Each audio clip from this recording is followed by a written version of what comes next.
Good evening, everyone, and welcome to the Brian Crombie Radio Hour on Saga 960. A real pleasure of mine to introduce you again to Elke Rubach, who is the principal and founder of Rubach Wealth. We thought we'd talk a little bit tonight about thinking about financial planning at the time of holiday season, where people tend to run up some credit card bills. I think this is probably more important in a time of inflation and some people's thoughts, expectations, predictions for a recession next year, and then just New Year's and setting some resolutions, etc. Elke Rubach is, as I mentioned, principal and founder of Rubach Wealth. She believes that families need to be open and honest and have good conversations about how to manage their finances during the season, which is typically associated with indulgent purchases and some merrymaking. Elke, welcome to the show. How are you? Hi, Brian. Great and happy to be here. Thank you. So tell me, what are your suggestions for people? What are the top tips for families on how you can be financially savvy during this holiday season? Well, I mean, it's known that the economy, the world economy, is shaky, and I choose to see this as yet another opportunity for people to embed financial literacy and discipline into their families. Like really weave financial discipline within the family, not just the mom, not just the dad, but talk about it with the children. And I think that's the best holiday gift you can give to any kid. Like, explain to them what's going on. And if you don't know, at least find out what's going on. So it's holiday season. There's no doubt that people want to go out and express their love for their loved ones, obviously, with some kind of gift. But if COVID didn't teach us that we need a lot less than what we have or want, I don't know what will. And now we are in an environment where interest rates are probably at levels that many, at least one generation, hadn't seen. And this interest rate is like what you pay in interest is not tax deductible. It's not smart debt to carry. And of course, you mean the best for your friends and family, but is it really worth the stress that shows up in January? Can you really afford it? And it's an exercise that absolutely every single person should go through. And it doesn't matter how affluent you are, you owe some level of financial planning to yourself at the very minimum and to your family. Awareness and discipline. And how do you do this financial planning? Is it just putting yourself on a Christmas budget, or what's your suggestion? Well, for the larger population, if they could do it themselves, they would have done it already. So they should reach out for help. There are banks, there are fee-based financial planners. We do financial planning for our clients. We work with professionals and executives plus business owners, and we help them sort that out. At the very minimum, it's understanding where your money is coming from. So who's making how much do we have available? How much do we owe?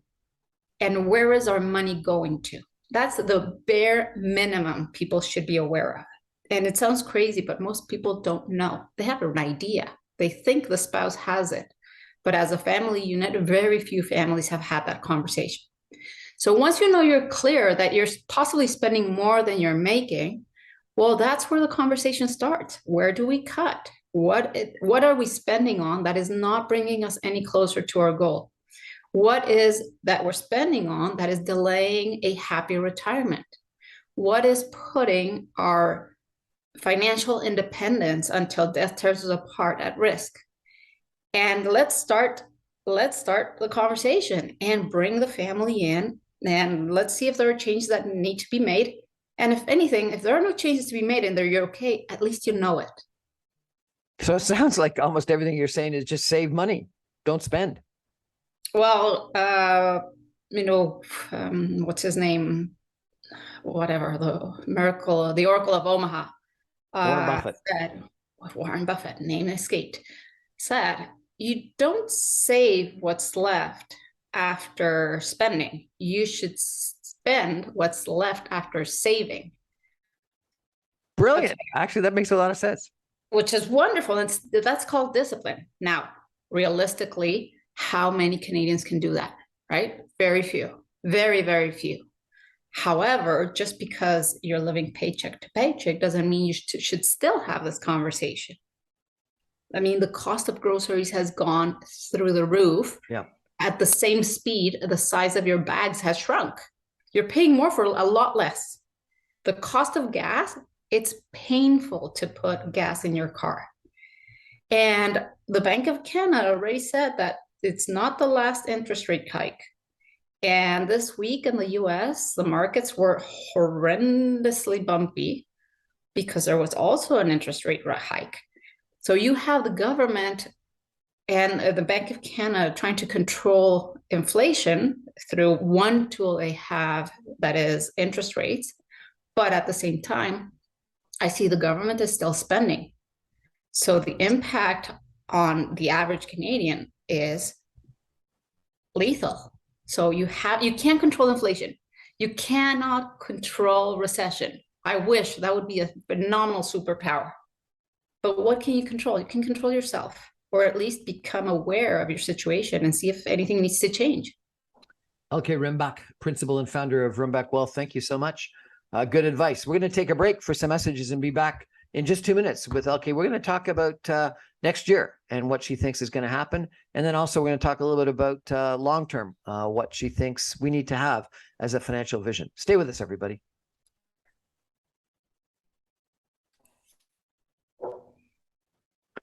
Welcome back, everyone, to the Brian Crombie Radio Hour on Saga 960. My guest tonight is Elke Rubach. She is the principal and founder of Rubach Wealth. She believes that families need to be open and honest and have good conversations about how to manage their finances during the holiday season that's typically associated with gift giving, indulgent purchases, maybe too much partying, and too much merrymaking. She knows from experience that discipline and a long-term vision managing money will help families sail through turbulent times and enjoy the holiday season. We've chatted a little bit about some tips, which effectively come down to, I love this line that you quoted Warren Buffett saying, don't spend what's left over. Don't save what's left over after you spend it. Spend what's left over after you save it. That's a good objective. Have put some money away to save first. But we wanted to change for a couple of minutes to talk about, given your experience in the markets and the economy and financial planning, what's your predictions for 2023? I'm trying to remain optimistic, and some people will benefit from the situation and some people will be worse off. Unfortunately, I do predict a lot of bankruptcies. I also predict a lot of job losses, and volatility will continue in the market. So what can you do as a family? Again, gather and make a plan. Hold on to your job for dear life and make sure that in whatever way you can, you're honing your skills. You need to have some kind of competitive advantage over your next colleague, because the weakest link will be let go first. And again, if it doesn't happen, wonderful, but be proactive, not reactive. Bankruptcies, job losses, and hold on to your job for dear life. And you call that optimistic? I'm trying to be, but that's what I'm saying. I'm trying hard, but it's not working. So this is that you think that the Bank of Canada, the central bank in the United States, increases in interest rates are going to have, regrettably, the effect of causing a recession. And some people have said they hope it's a soft landing. I guess what you're saying is you fear it's going to be a hard landing. Well, I think it's hard landing for the ones who are not ready. Geopolitical instability continues. We know that the impact of the Russia-Ukraine conflict is huge on food supply. We're just coming out of a pandemic where supply chains were completely disrupted, and just when there's less of whatever and there's enough demand for that whatever, the price of that whatever goes up. So that's what creates inflation, and everything is getting more expensive. And unless you bring and add value to your job in whatever shape you can, you are at risk. And again, you might not be at risk. If that's the case, it's fabulous, but at least have some kind of reality check. Now, you talked about volatility in the marketplace. So given that, are you saying stay out of the equity capital markets? No, I think, again, it's hard to say everybody should do this. No, I think everybody should sit down and analyze their own situation, because following your neighbor's advice might not be the soundest of ideas. So sit down and understand, what do you have? And when we work with our clients, we divide their asset base on short-term, mid-term, long-term. We try to focus on the long term. We've always thought, let's under promise and over deliver. Let's have very conservative financial plans that will take you from A to Z no matter what, right? We'd rather tell you to save more and not have to deliver the news that you need a job when you're 90. So dust off your financial plan, or get a financial plan, whatever level of affluence, it doesn't matter.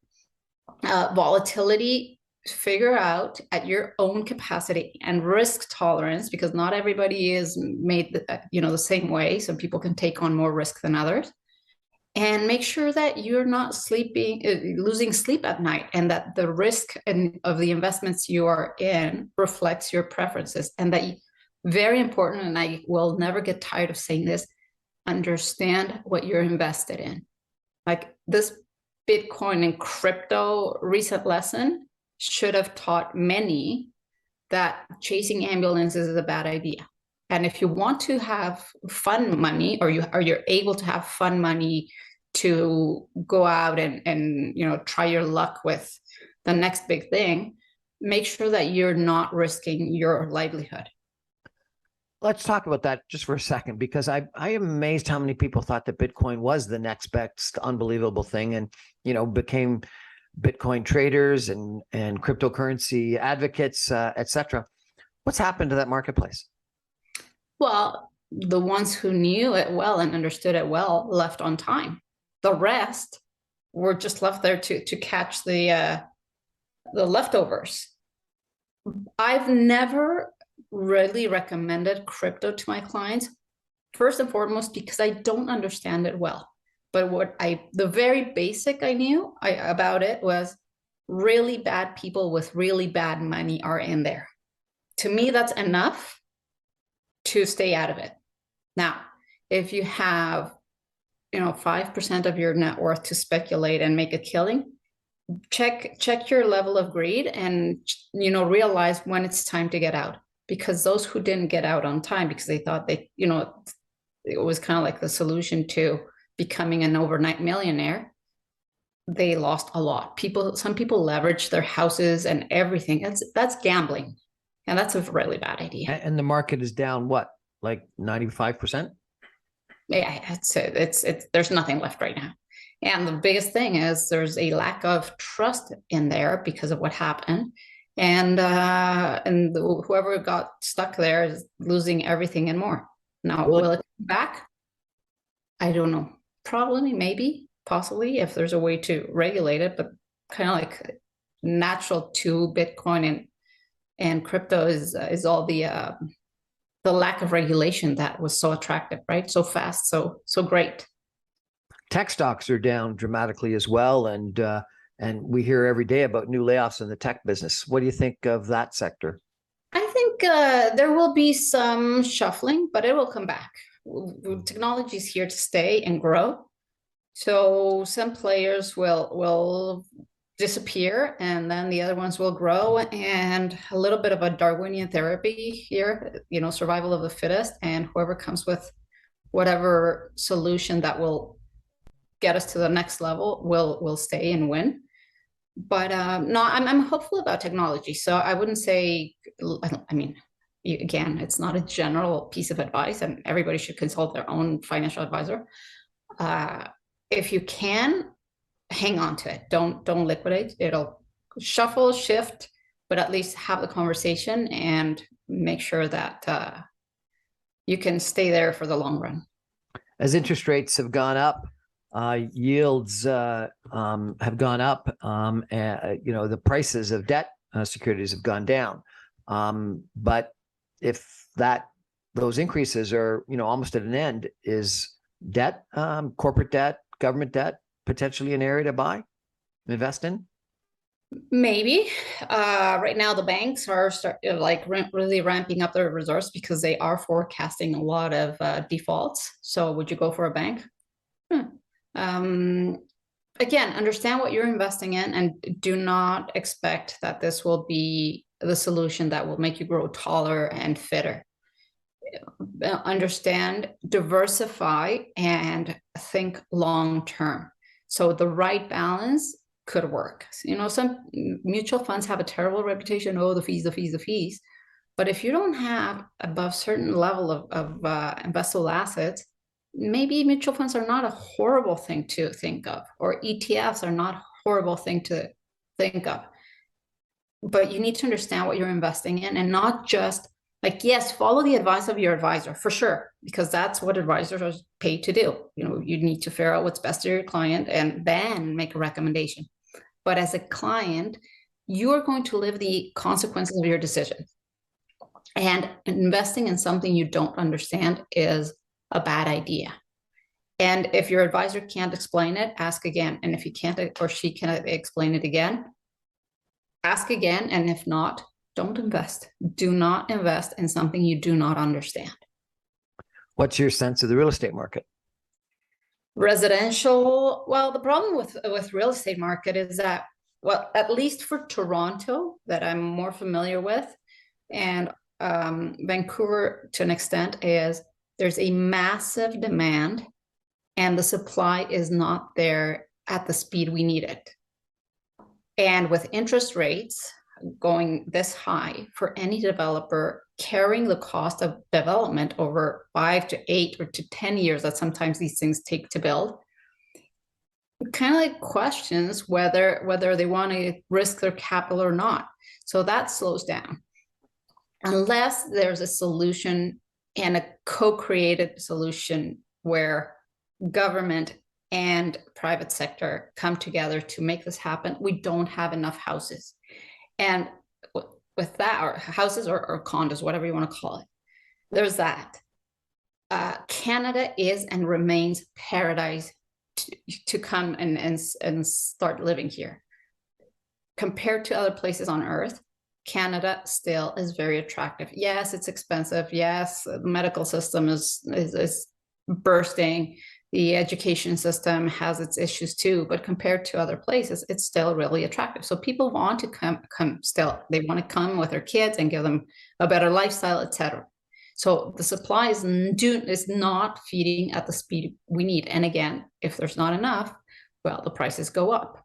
Right now, the prices went down temporarily because the interest rates went up. But when people need to renegotiate their mortgages, there will be defaults. And when people want to start coming again, like immigration, there won't be enough. So it's tricky. Residential right now is really, really under pressure. Commercial and industrial, not so much. But the one that affects Canadians directly, residential, is going to be suffering for the next little while. So I guess what you're saying is residential is going to go down for a while, but long term, because of immigration and demand and lack of supply, it's an attractive marketplace, just not for the next short while. Correct. And right now, for people who are looking at their homes as their retirement plans, well, let's figure out alternatives, because if you sell your house now, you're probably selling 10, 15, 20% under what you thought you could have sold 3 years ago, right? Or 2 years ago, or a year ago. Right. What about debt? Lots of people had variable interest rate mortgages. As the market went up, people bought homes that they stretched to afford, and they financed it by way of keeping their interest rate on their mortgages short, because that was cheaper. And a lot of people now are regretting that they didn't term out. What's your advice? Stay short or term out at higher prices today, higher interest rates today? Well, if your interest rate is currently, at 1.5, 1.8, and you have 2-3 years left, start getting on top of the issue and figure out what's going to happen when you have to renegotiate at 7 or 8%. Is it a problem or not? Should you get creative and get a flatmate or a roommate or not? Do you rent part of your house out or not? Or do you sell the house now and then rent and move further away from Toronto? It's really a very personal decision, and people need to have those conversations while they can. The problem with interest rates, variable interest rate now, is that in many cases, their monthly payments are not even covering the interest. So they're capitalizing interest and owing more than what they started with. And the cost of the value of their homes has gone down. And let's not forget that when you renegotiate your mortgage, there will be an appraisal. And if the market continues to be down, they'll lend you less than what you need. So get creative right now. Again, it's not everybody's in disgrace, but at least be proactive and figure out if you have a problem. If you don't have a problem, at least you know you don't have a problem. Don't wait for the notice from the bank to start talking about let's renegotiate and figure out how we're going to feed our kids. You said in something you sent me ahead of time that you think a long-term vision helps provide financial stability. What long-term vision are you talking about? When we work with our clients, we model it, given your behavior, this is what your finances look like 5 years from now, 10 years from now, 20, 30, 40, 50, right? There are a lot of assumptions that you play with, and you anchor a few, and then you model it and you say, this is what it looks like. If you invest in this, this is what it looks like. So you have a conversation. But if you're just trying to outsmart the market next year, your range of movement is very limited. If you think about it long term, and the financial markets are going to recover at some point, like they did after World War II, and then they did after 2008, and they did, in Y2K, all these things. So they will bounce back. How? We don't know. How fast? We don't know. But if you look at it long term and you do instill a disciplined approach, you're better off than if you're just trying to plan for next year. Okay, I understand you're from Mexico. How'd you get in financial wealth consulting planning business?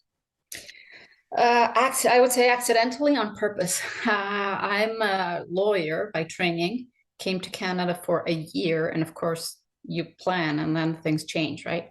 That year turned into now almost 20 years, and it'll be 20 years a month from now, and 3 kids. So it all changed. I loved law, but I was missing the human side of it.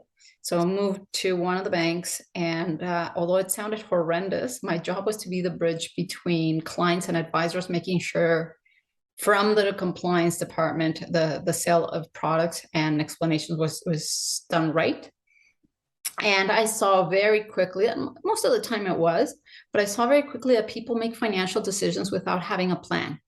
And a lot of people bought things or invested in things, A, without clearly understanding what they were doing, and B, without understanding why they wanted to do it, what role that thing played in their overall long-term plan. So I thought there was an opportunity. On a personal side, my story is known. My parents failed to plan, and when we were little, my dad died when he was 50. Obviously, that wasn't a plan. And my mom was not prepared for that. And there was zero planning, zero insurance, zero estate planning. And she was left with 4 kids and a mess. So I thought, you know what? Again, when I left law, started with a bank, and I knew what I liked doing, it was a few years later that it clicked why, from a personal point of view, I'm so passionate about what I do. And it's really bringing humanity to finances, removing an emotional component to a very emotional conversation, and keeping it simple. Just really, you owe it to your kids to have a plan. That way, if something happens, you can at least say, we did our best and we couldn't control this part, but at least what we could control, it was financial discipline and education and awareness. That was done for the kids. And that's, I think, one of the best gifts you can give to your children. Great advice. Elke, if people want to access your services, get some advice from you, how best do they do that? Do you have a website that they should go to? Absolutely. So we have two models. We have the fee-based financial plan, and then they can go and implement, or we have the ongoing services for individuals and families, ideally. So our website is rubachwealth.com. So we can put it later in the chat or so. And very easy to find me. It's ELKE at RUBACHWEALTH.com or ElkeRubachWealth.com. correct. Or a phone call, 647-808-7700. We do have, complimentary conversations with people to figure out if we're the right fit. And is everyone for everyone? No, but at least get the conversation started and clarify certain questions that people might have. Again, it starts with a conversation. And if we're not the right fit, we can direct towards other people that might be. We've been in the business for 10 years. So we know enough people to match personalities and approaches or levels of affluence and take it from there. Don't save what's left over after you spend. Spend what's left over after you save. Great advice. Elke Rubach, thank you so much for joining us. I really appreciate it. It's my pleasure. Thanks for having me. We're going to take a break and come back in 2 minutes, and we're going to be talking about mortgages. Stay with us, everybody.